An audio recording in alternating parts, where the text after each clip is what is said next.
From LinkedIn News, I'm Leah Smart, host of Everyday Better, an award-winning podcast dedicated to personal development. Join me every week for captivating stories and research to find more fulfillment in your work and personal life. Listen to Everyday Better on the LinkedIn Podcast Network, Apple Podcasts, or wherever you get your podcasts.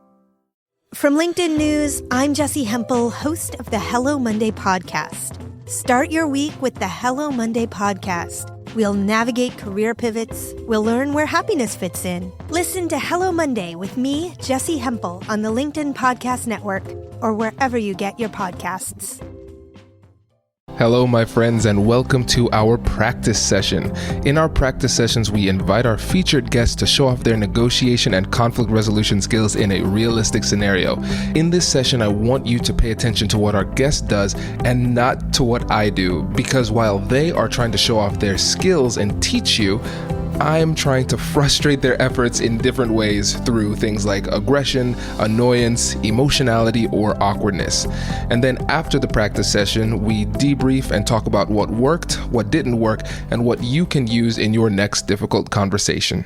Hello, everybody, and welcome back to our sparring session. And if you didn't catch the first episode, make sure you do that. That will offer some really helpful context. But with us, we have Dr. Melissa Crum. And then what we're going to do is we're going to have a difficult conversation, a brave conversation, dare I say, in the workplace. And so here's the scenario. I own a mid-sized company. It's been growing rapidly, but we're struggling to recruit and retain women and people of color. Have not been able to do that well. And so for me, as a hardworking person, I believe that the reason why I got to where I am is because I just worked really hard, and other people need to work really hard. And if they're not succeeding, it's because they're not working really hard. And so Melissa's going to come in and talk about the fact that there might be issues related to diversity, equity, and inclusion within their culture. And somebody in his organization, suggested that that Melissa and the leader have a conversation. And so Melissa's job in this situation is to try to understand what the real problem is and see whether or not there's an opportunity to work together. But I am reluctant and skeptical. Melissa, anything to add to that one? Oh, no, that's good. I'm ready to jump into it. We'll see how this goes. Let's do it. Let's do it. Okay, perfect. Dr. Crum, thanks for coming into the office. Susie said I should meet with you. I'm not exactly sure why, but good things happen when I listen to her. So tell me what I need to know. Absolutely. Well, thank you for making the time. Yeah, Susie mentioned to me you all are having some kind of talent management issues regarding hiring and also retaining people of color. So, I'm learning more about your company, and I know you all have some great goals in mind. I would love to hear a little bit about why you think those kind of talent issues are occurring. Well, I think this is very interesting. I'm going to have a conversation with Susie because I don't think there's a problem. I mean, we've been growing really rapidly year over year. I don't really see that there's a problem. Yeah. So what she mentioned to me is, for example, you are growing, right? And some ways in which you have been growing your talent base is hiring several women of color, men of color, folks of different national origins, different religions, and really just your numbers for onboarding and bringing those people on are really high. But when we get into year one, year two, those folks tend to be leaving. And so what that tells me is that there's something going on within the workplace that feels a bit different than what was presented to them when they were being hired. And so there may be some disconnect between the way the organization is presenting itself and the way people actually experience the workplace. Might there be some shifts that or some differences that you might have noticed? Oh, yeah, 100%. So I think we don't really know each other. Let me tell you a bit about myself here. So I built this thing from scratch. There was no ABC Corp until I came around and built it, right? And it was just me working, just slaving away. I I shouldn't say that. I apologize. I don't want to trigger you or whatever. But, I've been working really hard here in this company, building it from scratch. And then I started hiring new people, and that's challenging, but we kept on working, and the strong stayed, the weak fell off. And I think when it comes down to it, this is a hard industry to be in. It's a very hard industry to be in, and not everybody's cut out for it. And so I'm not that kind of person who sees race. I don't really see race. I think we're all part of the human race. And I think talking about race and doing programs about it, I think it's needlessly divisive, and it skirts the real issue. And the real issue is that we are in a really tough industry, and not everybody's tough enough to hang in there. And if you're not tough enough, then we cycle through you and we get new people. I would prefer not to have to hire new people. It's a headache. But to me, if somebody can't stay, then it just shows me that they don't belong. We get somebody tougher in. Yeah. So there's a lot of things you said there that is worth digging into. But one thing that I would want to know is, when you think about, you said this is a tough industry and you worked really hard, and obviously your hard work is paying off. One thing that I find with DEI work is really defining what we mean by tough and what we mean by weak. And so sometimes I'll give you an example of another client where the way they defined tough was working beyond their 40-hour allotment. It meant if you want to advance in the company, then you must go to those happy hours with the VPs in order to make sure that they know you and you know them. So you're top of mind if there's a new project to come about. If you want to accelerate in the organization, then you need to make sure you're at the company golf tournament and the gala and be seen and be present. And what happens is that becomes really difficult for folks who, one, have obligations outside of the workplace. So people who are parents, people who have other dependents.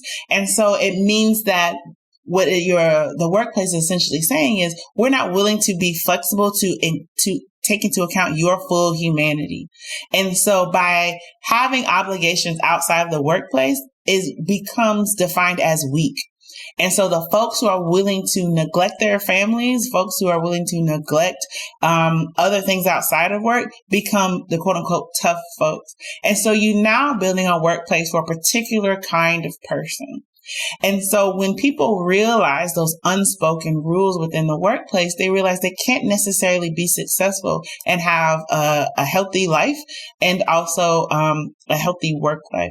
The other thing is, we have to recognize that it's important to recognize that people are going to have different experiences based on their race. There's necessarily, doesn't have to be divisive to recognize Melissa, that. I just want to stop you right there, because now we're never going to start talking about this woke type of stuff. I know what's coming. There is no racism happening in the company.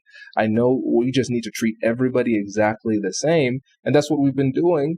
And now all of a sudden, me trying to treat everybody the same is now considered racism. Isn't that what Dr. King said? That we get to a point where we're not judging people based on their race, but the content of the character. For me, I want to rate people just based on the content and quality of their work. Why is that so bad? Yeah, so judging and interacting are not the same thing, right? So I'm not judging who you are and the quality of person you are based on your race. I am recognizing that based on your identities, you're going to have a particular kind of experience in this workplace. For example, you said a phrase and then you kind of took it back. You said like slaving, right? And then you kind of recognized that, that wasn't the best word to use. And you kind of dismissed it like, I don't want to trigger you or whatever, which could come off for some, maybe as patronizing. It could come off as a little dismissive. And so when you start thinking of, you recognize that because of my identity, I'm going to experience that word a bit differently. So even though you said, you don't care about race, in that moment you did, you recognize that I'm going to have a particular experience with that in this conversation because of who I am and the experiences that I have. And there's nothing wrong with that. Also, when we're thinking about this idea of wokeness, it's important that we define what that is. So I would love to hear what you are defining as wokeness. Well, when I think about the term woke, I hear this on the left-wing media all the time. It's so important to be woke and all this type of stuff. I don't know what it really even means. All I know is that whenever there's this talk about wokeness, or however you phrase it, problems ensue.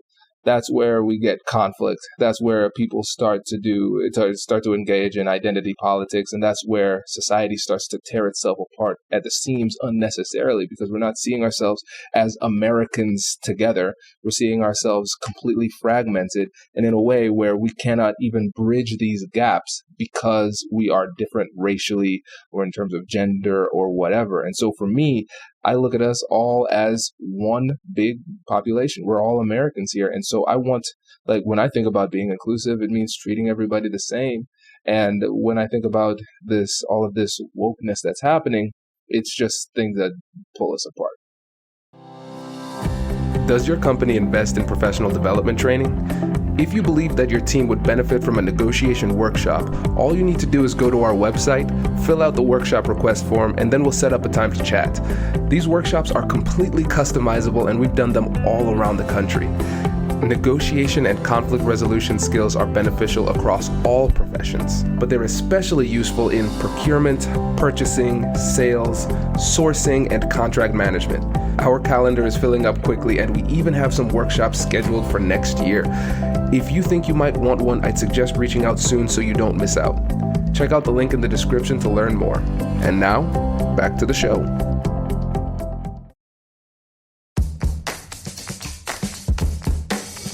Hey you, I'm Andrew Seaman. Do you want a new job? Or do you want to move forward in your career? Well, you should listen to my weekly show called Get Hired with Andrew Seaman.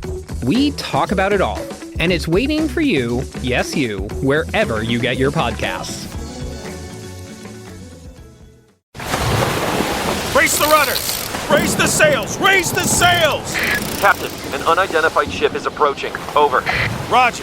Wait, is that an enterprise sales solution? Reach sales professionals, not professional sailors. With LinkedIn ads, you can target the right people by industry, job title, and more. We'll even give you a $100 credit on your next campaign. Get started today at linkedin.com/marketer. Terms and conditions apply.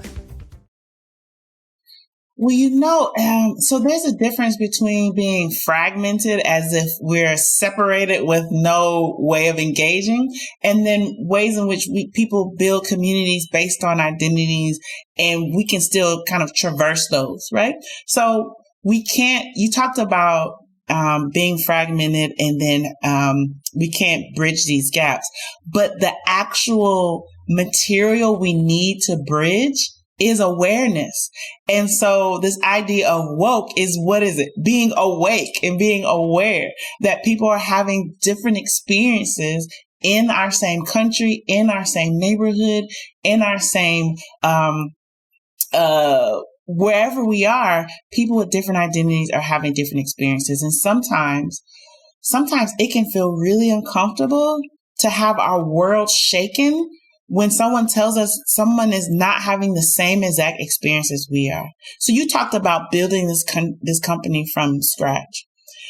If you take a moment to think about, would someone who was of a different gender, a different sexuality, or someone with a different accent, someone from a different country or different race, would they have had the same experience? And you won't know that until you actually become aware of how someone who started where you are with a different identity had their experience. And so this idea of woke is simply meaning being aware, awakening yourself up to people who have identities other than our own. And so if you want to invite folks in your organization who are having different experiences because they have different identities, you can't really shape an environment that is helpful and inclusive to them without being aware of how they're engaging with folks, without being aware of what their needs are. And if you don't want to care about how those identities play into successful business strategy, know that there's so much research that's saying, unfortunately, your company is going to come to a standstill. There's so much research that tells us if we create an inclusive work environment, your bottom line will grow exponentially.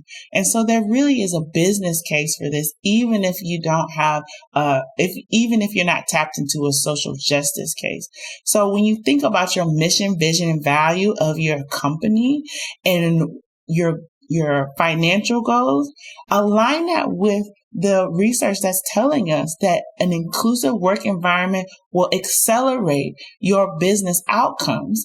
But that does take a degree of investment in shifting what you understand to be fair, what you understand to be equal. This is really great cartoon, and I'll show you. It's really great comic strip that I would love to share with you at one point, where you have this test proctor at a desk, and he's outside, and there are these animals in front of him, and there's a large tree behind them, and there's a monkey, a bird, an elephant, a dog, and I think like a raccoon or something. And the test proctor says to give everybody a fair and equal chance at this test, everybody has to climb that tree. Now think about who is there.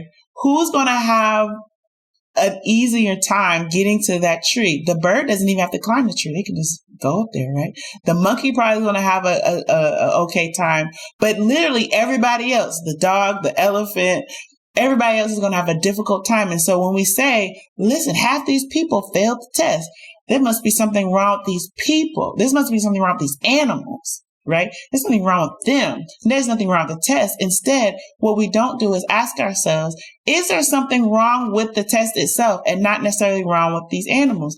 In that same way, we have to think about that in our workplace. People keep leaving. People keep, quote unquote, failing the test of staying tough within this industry. Maybe there's something that we need to shift within our industry to ensure that everybody gets to a place of success.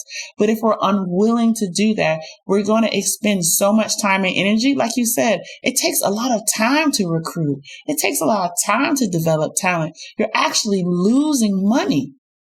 You're actually losing money by having this people recycling out of your organization. So the question you have to ask yourself is, how are you willing to invest? Are you going to invest on the front end to shift your policies and practices to make sure they're more inclusive? Or are you going to invest on the back end, continuing to bring people in and then they cycle out? So this is helpful. So it's sounding like, for me, my goal is to have a successful business, and I don't want people, I want people to feel good when they come to work, right? And I don't want them to think that I don't care, because I do. And I care about the business. And you're right, this is costing me a lot of money. And if I just think about it through the lens of what it takes to make sure I have a strong team and I don't need to keep on wasting money on recruiting and developing people, I think that's certainly worth exploring. I haven't thought about that. And I haven't thought about it through other people's perspective too. So, scene. Awesome. Woo! That was good. So let me ask you, on the emotional side, how did you feel going through that with the way that I treated you through that? So I don't like having those conversations. I don't like, but of course in my line of work, I have to, because you know what happens and what it feels like is that I have to fight for my humanity.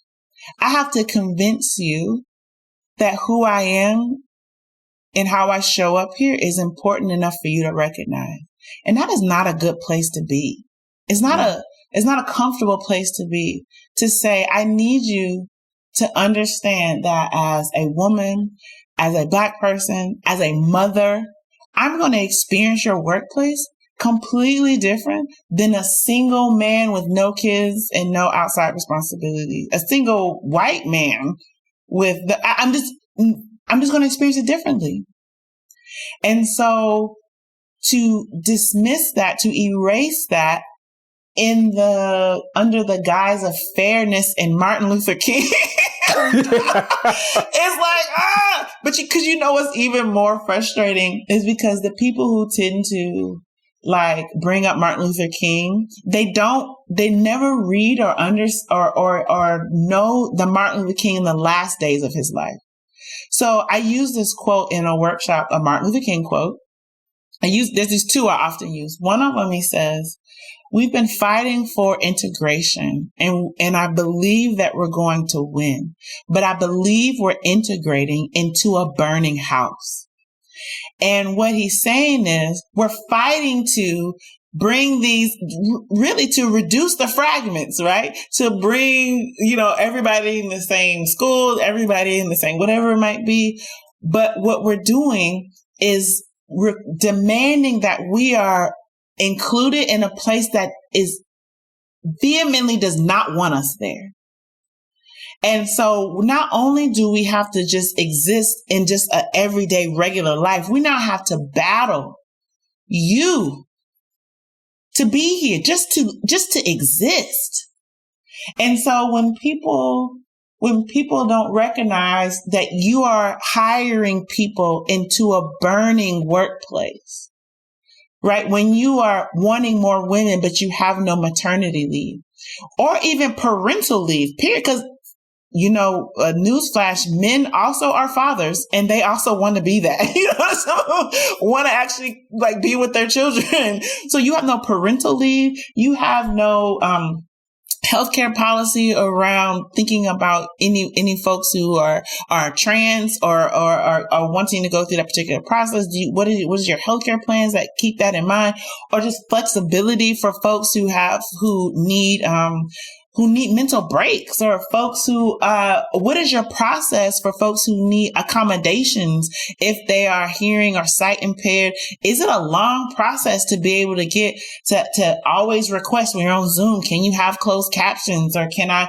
you make sure that we have the particular software as someone who's sight impaired so I can get all the information from the emails and things like that? Is that a long and strenuous process? That is telling me that you aren't including me. This is a burning workplace. And then you're wondering why I'm leaving. The other Martin Luther King quote I use is the one where it comes from his letter from Birmingham jail, where he says, the problem that I'm having the most with is with the white moderate. He's like, I get the Ku Klux Klan. I know the white counselors. I know about them. I know how to manage them. But it's the white moderates that say things like, do you really need all your rights right now? Like, do you really need to march in this way? And this paternalism of, I can negotiate your freedom for you because I have the power to do that. So you need to just sit on the side and let me decide when you get to be free. And he's saying, wait a minute, who told you that you get to do that I don't have the ability, the power to negotiate my own freedom? And what I'm negotiating is now. And so we have so many identities, whether it's race, gender, sexuality, who's saying, you don't get to negotiate for me. I'm negotiating for my freedom now. And so when people talk about this idea of wokeness, is that you are now becoming more aware of how people are experiencing the world, and you didn't know about it. And now people are requiring you to care, at least acknowledge their existence. And you're like, oh, I didn't have to think about this before. Just because you didn't have to think about it, just because you weren't aware of it before now, doesn't mean these people didn't exist. And so you are now more aware of your discomfort because somebody's living different than you. That's your issue you have to manage. That is an internal negotiation you have to come to terms with to manage your self-awareness, your vulnerability, and asking yourself, why am I so uncomfortable with this? Where did that come from? And how can I allow myself to be open to know that there's a lot of people in this world who are not me and who are having different experiences than me? It's powerful. That was good. Listen, Melissa, I was trying to throw you off. I was like, how can I be more aggressive? Okay, let me try this. Let me see if I can work the word slave into this. Okay. Let me see. She is on a roll. Let me interrupt her right now. No, but you stayed calm the whole time, and you're essentially calmness was part of the strategy, right? Because you know that if you get upset and then you fly off, now you're the angry black woman and you lose all credibility. It's not fair, but it's true. That's the reality of the situation. So I took a lot of notes here. Let me run through some of these. So I talked about some of these terminologies. So tough versus weak. One of the great things that you did throughout the conversation is take the time to define what those things mean to me. And so we might be hearing the same words, but they mean something completely different. So it was really smart for you to take that time and define, when you say tough, what do you mean? When you say weak, what do you mean? Right? And then when I threw out something that was like, that fireball of racism, slave away, sorry, I don't want to trigger you. It's like, come on, that'll get her. Nope. Okay, cool. One of the things you did was you let it go past. And I know this is kind of a controversial negotiation strategy, but you did it exceptionally.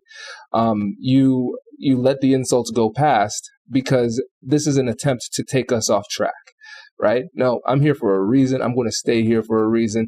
I am strong enough to ignore that because my goal is bigger than my ego in this moment. So well done there.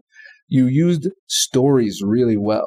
And so stories are incredibly persuasive. I think about it as the Trojan horse version of persuasion, because what you do is you give this person this beautiful horse, thinking about the actual mythology of this, right? So you give them this big gift in the form of a story. If somebody's telling a story, you cannot help but hear it. But then within the story, you have your little persuasion soldiers that are in their head doing work for you, even after the story's done. So having these stories, really, really powerful. You kept your cool when I interrupted.